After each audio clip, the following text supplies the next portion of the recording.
improvements in hygiene and super clean environments. Some may be aware that in the past, long before you were born, serious disease epidemics, the bubonic plague, the black plague, and various other ones. And medicine takes credit for eliminating these diseases because they came out with vaccines at some point. And they say these diseases no longer exist or all but don't exist because of us, because of medicine. That's not the truth. The data is clear. If you can look at graphs, and the World Health Organization, if you search their website, has this information. These epidemics were already decreasing at the same rate at which they eventually disappeared from the planet before the vaccines were ever introduced. They had nothing to do with it. What eliminated the diseases were advances in hygiene, garbage collection. Cities didn't used to have garbage collection, so garbage was everywhere. Closed sewage systems, which didn't used to exist. There used to be human sewage all over the place. It's one thing. You could grow up on a farm and not have a sewage system. It wouldn't be a big deal because you got 5 people putting waste out onto a lot of land. You go into a city and you've got hundreds of thousands of people, even tens of thousands of people, leaving their waste in one small space.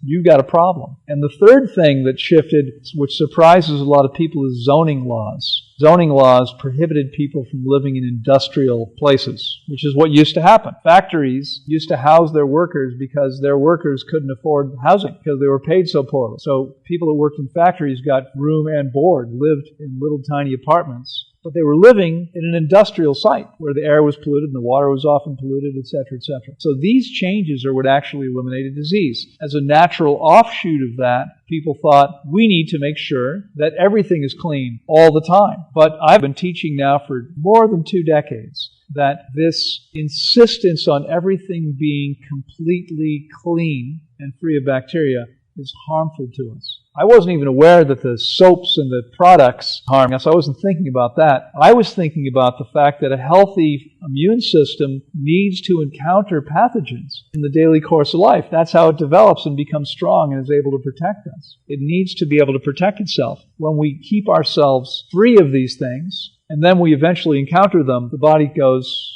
I don't know what to do with this. It doesn't have the ability to deal with it. There's a couple reasons why to avoid these products, at least for personal use. Build a strong immune system by doing things like getting enough sleep every night, eating the food that belongs in your body, giving your body a chance to eliminate all the garbage as you are now, getting enough exercise and not too much exercise and activity, getting enough rest, pure water, sunlight.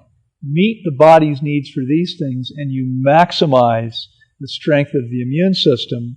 And you don't have to worry about these pathogens. They're simply a non-issue.